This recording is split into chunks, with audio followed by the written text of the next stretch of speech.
Welcome back. Tennessee state lawmakers are gearing up for this year's legislative session. I've got Representative David Hawk with us today here on First at 4 to discuss some important topics that are going to be covered in this year's session. Hawk, thank you for joining us today. Thank you, Ansley. It's always a pleasure to be here, speak with you. Yes, well, first off, we know that a hot topic right now is the school voucher program. So let's chat a little bit about that. We again know it was recently proposed by the governor for some students here in our state. Tell us, what are your thoughts on the program? Well, a school voucher program elicits a lot of emotion in a lot of people. Historically, educators and school districts in Northeast Tennessee have opposed vouchers. There's a lot of areas of Tennessee that could receive value from a voucher program. My opinion, and this differs with some of my legislative colleagues, I'm not a big proponent. I don't think vouchers in our area of Northeast Tennessee really have that much value to it. And the folks who could benefit from a voucher program that would really go into some struggling schools, they say they don't want it. So it's an issue that my colleagues are torn. It's a 50-50 coin flip right now.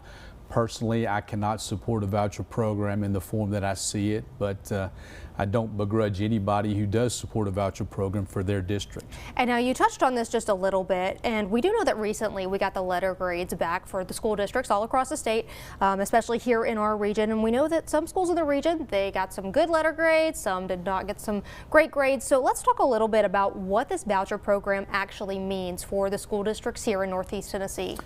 Well, historically, a voucher program has gone into a perpetually failing school or school system to try to give those families and those students a chance to raise themselves up and to get into a better system of learning.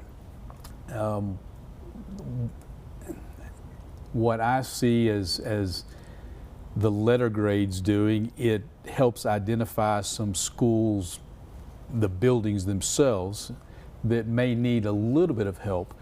But I don't think a voucher program widely put together for Northeast Tennessee works for us.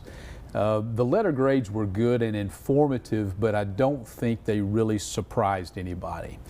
I think the letter grades that we saw in all of our school buildings across Northeast Tennessee largely reflect some socioeconomic factors more so than what learning is actually going on. If we could have measured growth in some of these school buildings, we would have seen better letter grades in some of these school buildings themselves. So, you know, some of the measurements were good, some of the measurements not so good, but it gives us a benchmark of where we are with the school buildings themselves. Back to the voucher issue, I don't think that any of our schools or school buildings in Northeast Tennessee would benefit hundreds upon hundreds of students going into a voucher program. I think we need to work within the system we've got and improve what we've got.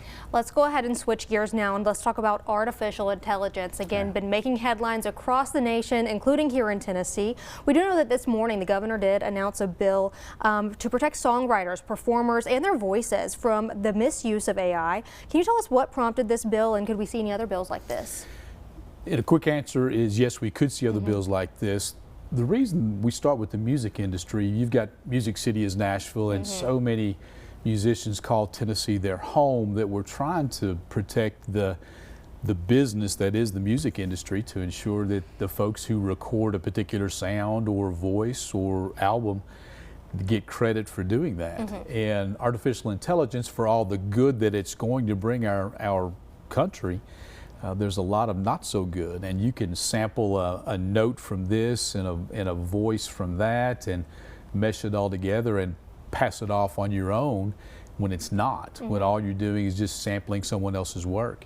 So we're going to try to put some measurements, some mechanisms in place to ensure that folks are not making money off of something they've not done themselves. They're just compiling music that they've stolen from other artists. I think that we can even push that toward the criminal side, and I may be looking at legislation myself that deals with the criminal fraud aspect of it. If you're gonna, you know, there's so much video of you on television giving the news. What if someone takes your voice and samples that and does something that you don't want them to do without your authorization. So there's some bills we need to introduce dealing with the fraudulent use of AI as well.